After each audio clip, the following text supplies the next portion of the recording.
Well, dear saints, I am so thankful for Albert and I to have this opportunity to uh, line up, we feel, align ourselves with the Lord's heart in speaking to you this afternoon, something very, very crucial that Albert has shared. And we'd like to emphasize that we're coming from a different perspective, but speaking what we feel among you and among those, among the elders and those serving coordination for the care of the young people and children has been a burden for at least the last year or a couple years. And this was, as you remember, as we had the fellowship about a year ago on Mothers in the Church Life, this matter of picking up together the care for one another's children as we care for our own, realizing that this positions us in a way that we can receive blessing, opening, protection in a way that we just cannot have if our view is that we're just taking care of our own children ourselves. And of course, as we serve, those of us who are serving ones, we have a broad view of all the children, all the young people in the church life. But it's easy for us as young parents to be very involved in the challenges related to our own children and not have the consciousness, not have the awareness of the need for us to realize He has placed us with other young families, with other children, and that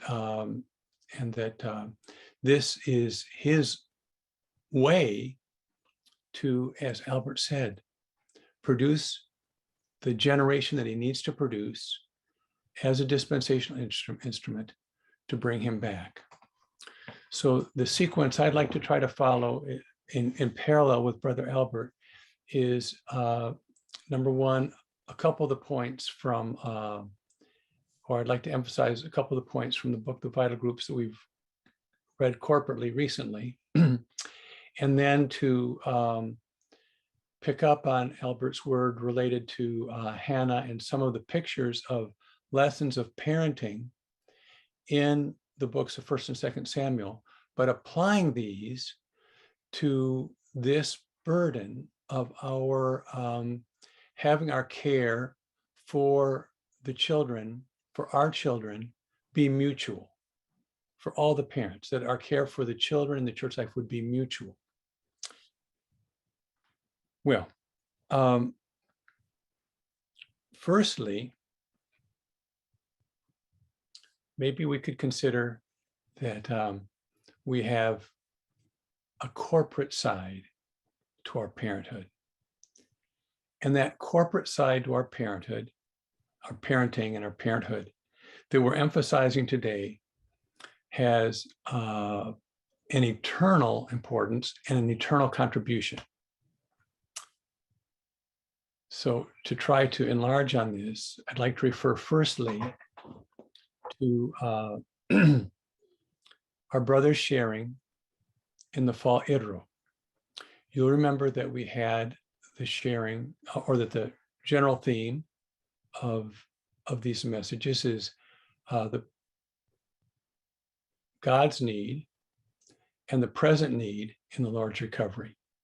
And after an introductory message, right away, what the brothers brought forth was that we have to, if we're going to be for God's pleasure, and if we're going to be for bring forth the living and the reality of the body of Christ that will be for the fulfillment of God's good pleasure, that we have to have a corporate collective sense. You remember that there was reference made to the fact that through the centuries of Christian history, there's been an emphasis on personal pursuit, and thus the reference to spiritual giants who succeed in a certain kind of stature in personal pursuit. But now, through the Iteral, we saw that the personal pursuit is necessary, but it's with a corporate awareness and a mutual involvement and a mutual pursuit. And so we'd like to have this now applied to our parenting and our parenthood. So as an illustration of this, in our reading in the vital groups, you remember that after that first introductory chapter on how we fight for the restoration, including our children, right? Fight for the restoration of anyone who's in trouble, who's discouraged, who's offended, that we pray for them and corporately as a group, twos or threes or more, bring them back and regain them. This principle, of course, also applies to our children. But after that, it talked about, okay, who can be such a person? Who can be such a person who can endeavor for others in this way? And so you remember that chapters 2 and 3 of the book talk about how to be a vital member, how to be a constituent of the vital groups. And it talked about various statuses that a constituent of the vital group has to have. And the first one is, okay, so why I'm reviewing this, I'm not trying to depart from the burden here. Why I'm reviewing this is you'll notice that being vital implies being personally pursuing, as Albert said from Song of Songs 1:4, and simultaneously with a corporate sense. Now you probably noticed that in this sequence, that first of all, we are believers. Then we're disciples. Then we're witnesses. Then we're members. Then we're brothers. Then we're prophets speaking corporately in a corporate oracle of God. Now, when you follow that sequence, as Brother Lee describes it, you see that it begins with personal pursuit, but that personal pursuit then issues in a corporate experience and a corporate burden and a corporate function. And so as believers, the first thing is that we are transferred from one realm into another. Isn't it amazing, saints? This is the first thing about being vital, having a realization that we've been transferred from one realm into another. Of course, we know these two realms are two persons. We were among the billions who were in this, Brother Lee says, big realm of Adam, and we've been transferred into a much, much larger realm of Christ himself, where now we are to live a vitalized life. And so personally, we realize that we've been transferred, and you remember that we've been united to him. We've been not only united, but joined, with joined there, indicating our whole being involved with him. The reference verse there was 1 Corinthians 6:17. So we believe and we're joined to him. We're mingled with him. Now we live as a new creation in a new realm. And as we live as a new creation in a new realm, he will gradually, as he indwells us, disciple us, make us disciples, and disciple us into a new kind of living. Okay, this kind of living is the goal of our parenthood, is the necessity and the prerequisite of our parenthood, this living. Okay, those little eyes, whether they're toddler eyes or whether they're preteen eyes, they are all observant eyes. And what do they see? What's the main thing they see? They wouldn't admit it, and they wouldn't talk about it. But the main thing they see is they see mom and dad. They see their parents. And for them to be able to be imprinted with visual impressions of parents who, under adversity, under stress, that you'd expect would result in irritation and outburst and this and that, the opposite occurs. And they can maintain their bearings, stay in the realm, stay in the joining, the mingling, and live before their children, the replication of the Lord's living. So this was, you remember, this was what it is to be a disciple and to disciple. So we are disciples learning this. And as we learn this and as we live this out, we disciple others. Who do we disciple mainly? As parents, we mainly disciple the ones, those little eyes, who are watching us. Who are watching us. Then now all of the subsequent, after being disciples, all of the subsequent statuses of someone who's vital and who is in the principle of being in Zion and Jerusalem is with a corporate awareness.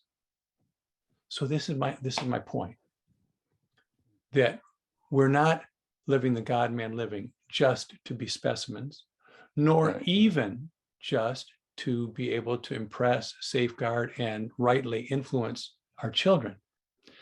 But we are doing that with a consciousness that we are witnesses, members, and prophets, which variously refer to aspects of our living that occur with a corporate realization.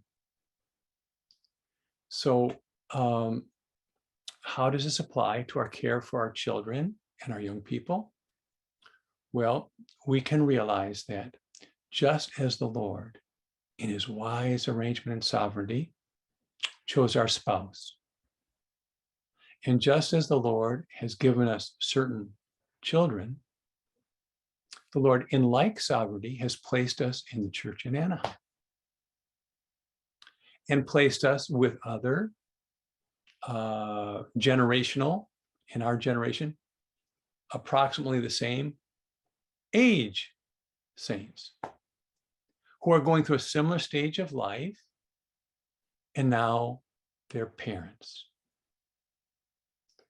And so beyond just being aware of them on a name list, and beyond just remembering to pray for them from time to time, the burden of the brothers is that we would look for opportunities to practically be involved with other young families and their children who are the peers and age mates of our children, so that together we can have this discipled God-man living observed by our children multi-directionally. So we can together live out what the Lord wants us to live out. Not only for the benefit of our children, but for the realization we're doing this for the sake of others' children as well. And our age mates the same for our children. And this can encourage us, supply us, give us inspiration, uplift us when we're down. As you know, this is the principle of the corporate care for our children in a family.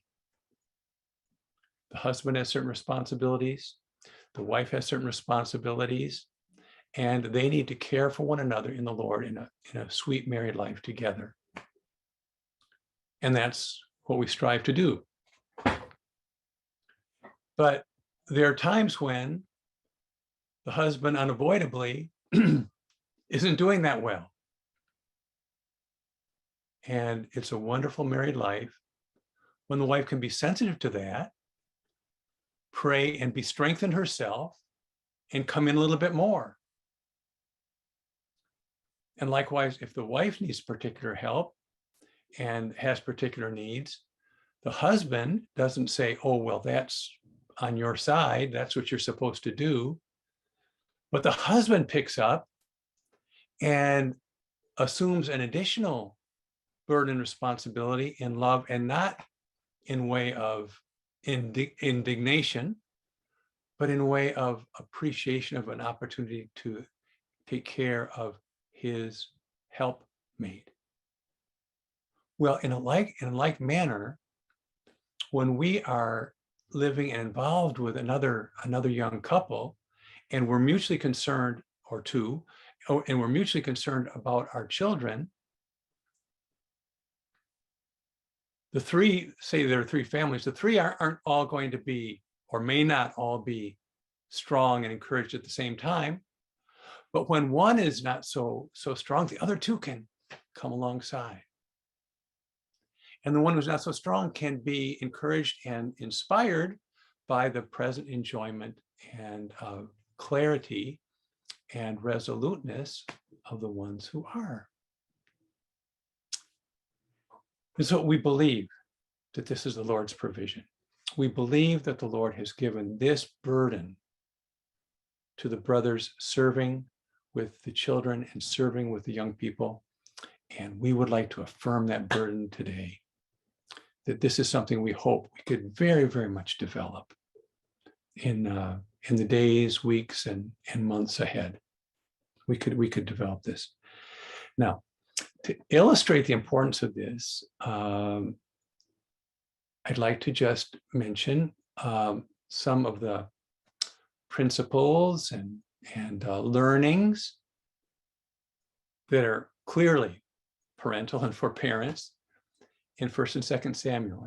And Albert introduced this with Hannah, who's the first parent, she and Elkanah, in the book of 1st and 2nd Samuel. So if it's okay, I'd like to try to apply this principle of corporate parenthood, or mutual care, to produce our children who can be clearer, stronger, and more on track toward the Lord's return than we are, to the situations in 1st and 2nd Samuel. We have Hannah, there's Eli, there's Samuel, there's Saul, and there's David. So all of these in 1st and 2nd Samuel had children. And all of them either are very striking, inspiring, positive example, but unfortunately, in many cases, that's why we talk about warnings in 1st and 2nd Samuel. In many cases, they aren't so positive, the outcome. So we can learn from these lessons, but for today, I'd like to try to emphasize how being involved together corporately in mutual care for our children affords reinforcement and help to assure the good outcomes we see in 1st and 2nd Samuel, and to protect us against the not so good outcomes. Okay, so firstly, as Brother Albert mentioned, we need to be those who are praying Hannahs, having the Hannah ministry of prayer. In addition to this point about Hannah's prayer is the point that in these books, where the ministry points out almost everything that happens in these books is a striking example of God's arrangement in his sovereignty. He makes an arrangement in his sovereignty. And so, so many things related to Hannah. The man she married was God's sovereign arrangement. And if not his arrangement anyway, well, probably, yeah, no, I think probably said it was his arrangement, that Elkanah had not only Hannah, whom he dearly loved, but he had another wife alongside at that time in history. This happened. And Hannah's desperation came out of the goading and the unkind unsupportive way of Penina, as you know. But in general, this case represents God's sovereignty, not only in that, but when that brought forth her prayer, then God sovereignly opened Hannah's womb so she could conceive, and through his sovereignty brought forth her prayer and brought forth a Samuel who was able to change the age.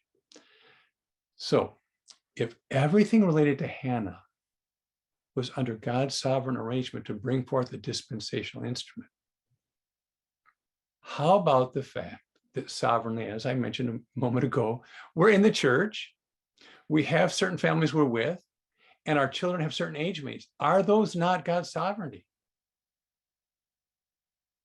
And are those not part of an arrangement to cause our children to be able to be today's Samuel?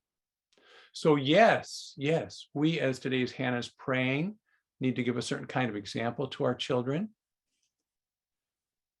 But for Samuel being brought forth, not only is mom crucial, not only is dad crucial, but also uncle I just treasure this when I'm with a Chinese family and that I know their children, and they say, this is Uncle Rick. I'm not related to them at all, but you know, I know and appreciate them, and so they call me uncle. And anyway, that, although that's maybe culture specific, that kind of feeling, that a child feels, this other brother in the church is close to me to a point I almost can call him uncle because he's so important. Anyway, my point is, let us consider that the other families in the church with their children are part of the Lord's sovereign arrangement, so our children can be brought forth by us along with them in mutuality to be age-turning Samuels. And then the second point about Hannah that I'd like to mention is that Brother Lee points out that it's the most beautiful thing when there can be intergenerational fulfillment of the Nazarite vow. The intergenerational fulfillment of the Nazarite vow. That's what you see with Hannah and Samuel. Hannah, although she was a sister, she was a Nazarite in her function, in her prayer, and Brother Lee refers to this. That when Samuel, and she determined to dedicate her unborn son that she was asking for to be a Nazarite. And so Samuel's being a Nazarite was brought into existence by his mom's prayer, but brought into existence by his mom's example. And then he lived his entire life as a Nazarite with no departure, amazingly. And this was a beautiful intergenerational fulfillment of Hannah's vow, of the Nazarite vow by Samuel. And this wonder, this lovely thing that happens when children follow their fully consecrated parents is supported, is upheld when we take this opportunity to join together in the care of our children. Why? Because when our children see that it's not just daddy who's consecrated and seeking to follow the Lord absolutely, but it's daddy and Uncle Fred and Uncle Tom. It becomes valid to them. It becomes more real to them.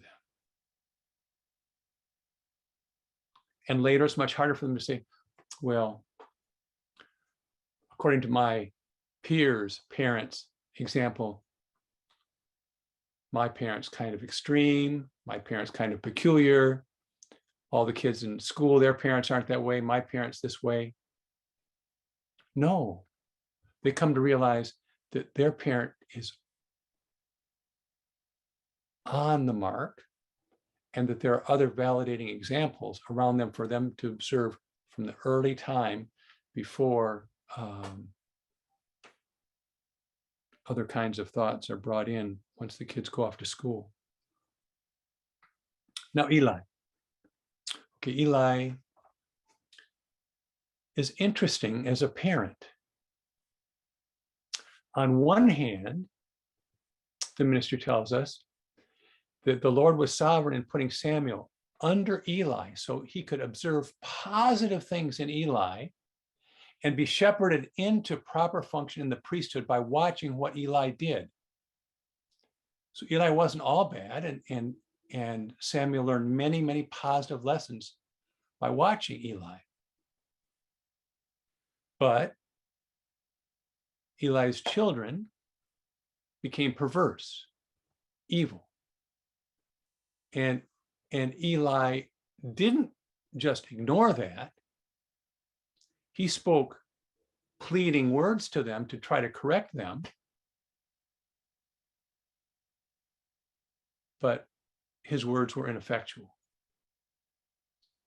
So what do we learn from this?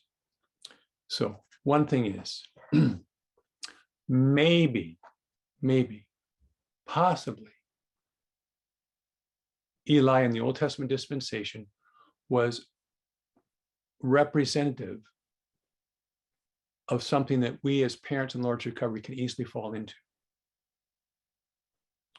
where we live an admirable and a salutary, positive church life, maybe even taking some responsibility, and others can learn from us. And then at home, we're different. We don't know. We don't know for sure, but we do know this happens. We do know that when our children observe this, that they observe a father who in public is one way and at home is a different way, that child becomes confused and disillusioned. It doesn't know what's real. Or thinks that what their father's involved in is not real. And so we need to be cautioned by this and to realize there should be no discrepancy for us as brothers, us as serving ones, us as parents, between how we are in the eyes of the saints in the general church life and how we are before our children at home when we're disciplining them and trying to guide them. Okay, so that's the first thing with Eli. The second thing is that Eli did try to respond, did try to correct his children unsuccessfully. And we realize as parents, many times our children need to be corrected. We'd like to adjust them, and we adjust them wrongly or unsuccessfully. Either we do so in irritability and reaction, and we're either too much or too little, or we let it go, let them go. It seems that Eli's children were so perverse and so bad that Eli must not have been able to set good limits for them. I mean, you read what they did and how they lived as priestly members of the priestly family. And this must have been terrible for Eli to see this. He was unsuccessful in adjusting them probably in their earlier life. When we are together taking care of one another's children, we all know that the other brothers and sisters sometimes can say a word to our children after we have tried to and get through more than we do, or have different ways of saying things, and our children can get the help. Our children can get the help. Now, a further thing about Eli is, Brother Lee says, he did try to correct his children, but he didn't, with desperation, he was able to think, well, I tried.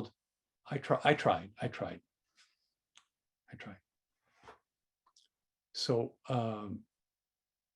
my kids just didn't respond. Well, Brother Lee said, no, he needed to follow through, insist, be desperate.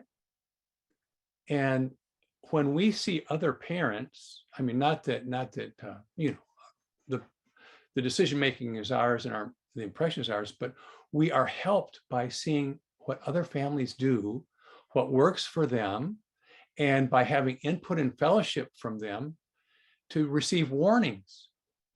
I'm pretty sure if X brother and Y brother are together, and X brother's developing child is in trouble, and X brother has tried to adjust him unsuccessfully, Y brother will join with X brother and pray and fellowship. And this can keep us on a proper line of caring for our children, so that possibly averting this kind of difficulty, right? So anyway, this is just another point to show that we need this. Our children need this.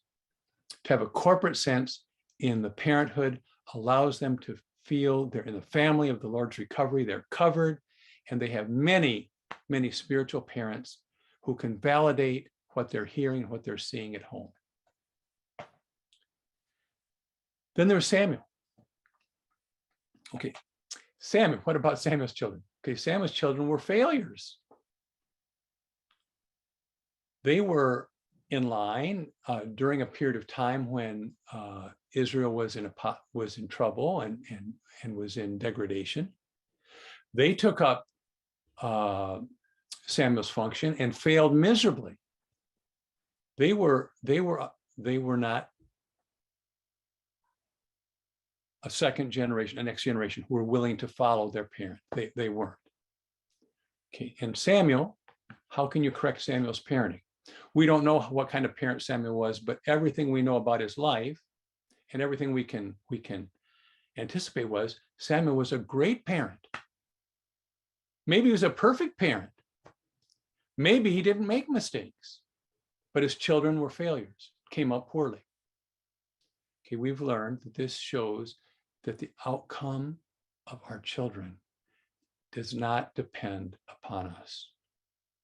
We have the responsibility to do what I'm sure Samuel did, was do his best. Then we have to leave it to the Lord, and then it's a matter of the Lord's mercy. Lord's mercy. But what if there'd been other families around Samuel? And we don't know if there were or weren't, but we do know that the situation was not good at that time. What if there had been other parents who could have come in and stood with Samuel, reaffirmed words that he had spoken, strengthened his example? Could that have made a difference for Samuel's children? Perhaps it would have. And so the protection against other factors coming in from the realm of the evil one could be protected by our having this kind of corporate sense that we're talking about today. And that it might be that God's mercy in saving our children is in the brothers and sisters, the other young couples that he's placed around us, that could come along and we could mutually parent our children collectively. Okay, then let's go on to Saul. Okay, so related to Saul. Okay, first of all, two sets of lessons related to Saul. One is what his living signifies, and the next one is the outcome of his children.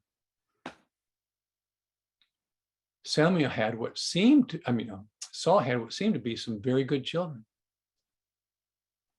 but they had a very poor outcome. Good children, as they're described, poor outcome. Okay, so what is the first significance of, and how does this relate to our corporate parenting? Okay, firstly, with the significance of Saul's life. Saints, brothers and sisters, we have to be warned by Saul. Saul was the best and most positioned person to live a life for God's interests. He was physically endowed. He was endowed in every way. Remember, his father was wealthy. He was handsome. He was strong and powerful. He was intelligent, somewhat intelligent, humanly speaking.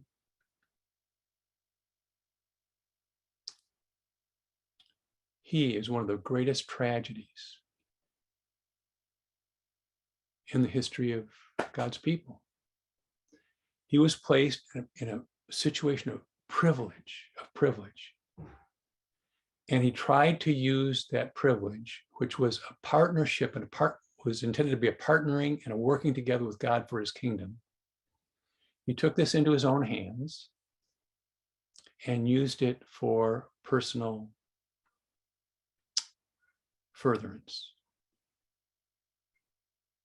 So as you know, Saul is a picture of our natural constitution, who we are in our old man. Turning every opportunity to do something for God, to do something for self-honoring, self-exaltation, self-advancement, self-enrichment. And saints, whenever we live outside of those points that were mentioned about being vital in the vital groups, whenever we live outside of these, just in our typical human life and our natural constitution, we're Saul. We are Saul. And we are usurping our privilege in God's kingdom for self-advancement, that is, building up a kingdom of our own within the kingdom of God. A kingdom of being personally comfortable, personally okay, living for ourselves. We have to be warned against this.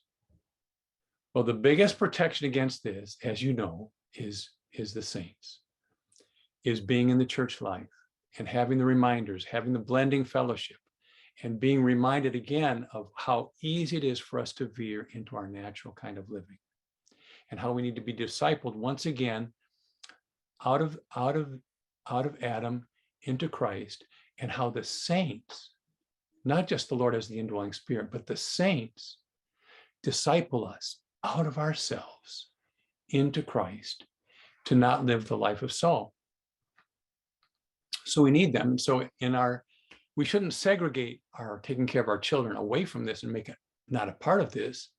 Rather, we should bring our parenting of our children into the middle of this, of seeking to have our entire human living corporate and related to the church. So what if Jonathan, Michael, I've forgotten the name of the Saul's son who rose to the kingship after he was killed. But anyway, what if these who had a tragic outcome had been able to see an alternative to the living of their father Saul? See a living that was not in the old creation, and not Saulish, which is soulish. It could have saved them. So just consider Jonathan. Jonathan was a tragedy because he did have an age mate, but he didn't have other examples. David was his age mate, but he didn't have an example other than to protect him from absolute following in natural affection of his father.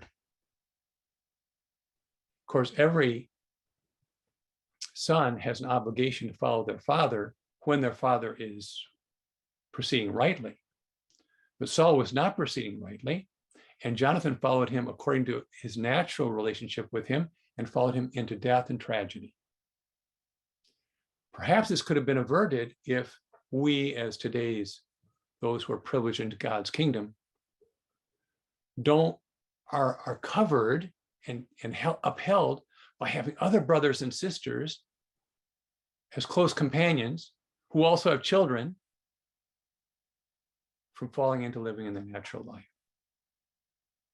Perhaps this could have allowed Jonathan to say to Saul, Father, it's clear that the kingship is with David and not with me. I don't want the kingship.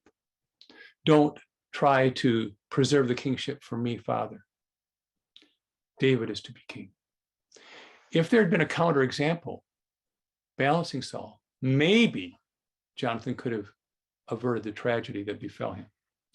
Likewise, Michal failed, right? She was actually very virtuous in preserving David after she married David. She preserved him from Saul a number of times. But eventually, she despised David in his rejoicing at the returning of the ark to Jerusalem in a way that caused her to fall under God's judgment and God's condemnation and sterility, indicating that she fell under the judgment that was part of the judgment on her father. So again, she had a good start, but she was affected adversely. But maybe the protection of, again, the Saulish or soulish way she could have been protected, and Saul would have been protected, and she would have been protected if there had been more covering and more diversifying in the carrying out of the care. Okay, and then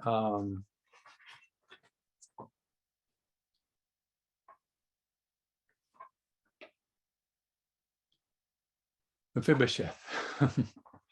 Mephibosheth. He made it through under God's mercy. Did he make it through because of his parental care? No, of course it was God's mercy, but he had others caring for him, and we want to see many Mephibosheths restored to the church life. And any of our children who are suffering or are maimed, we want to have them remain under God's mercy and at the feasting table in the Lord's recovery. And Mephibosheth was able to be brought back in, yes, through David's care, but also through the shepherding of others who were able to make up for the deficiency of Saul. So hope this makes sense, that when we are lone, L-O-N-E, as parents, we lose the protection. We lose the inspiration. We lose the supply. We lose the capability that comes from our being blended in our care for our children mutually, our children with their age mates. Then finally, the lessons to be learned from David. Now, most of the warnings, all the warnings that are to be learned from David relate especially to his great sin and his great failure. But Brother Lee points out that great failure, you can trace that back to certain little things that weren't corrected in David. David had a little bit of looseness, especially regarding contacting others of the opposite gender. He was casual here. And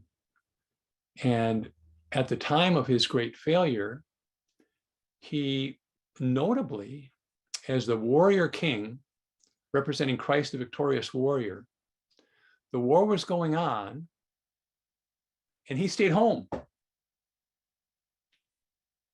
And he was at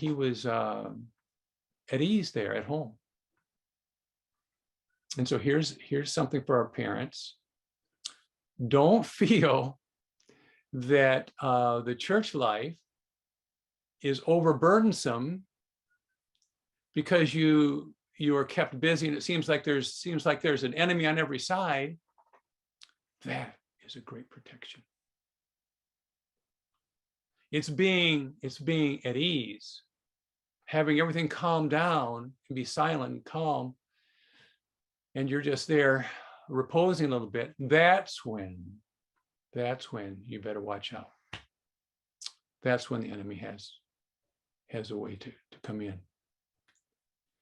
So regarding this matter of being quote unquote at ease, oh saints, when we're together, blended in caring for our children, we're not thinking of taking a personal holiday or, oh, I don't feel like going to the meetings, or I'm not so sure I appreciate the church life and the Lord's recovery. These things that the Saul, our old natural being, inject into our consideration all the time.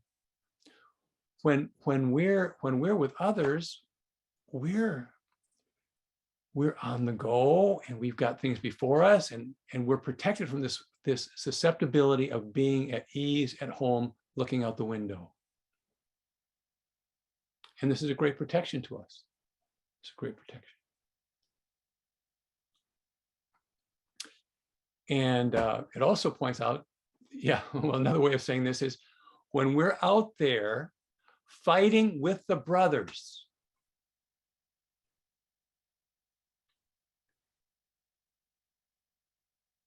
the whole army and David's mighty men were fighting the enemy.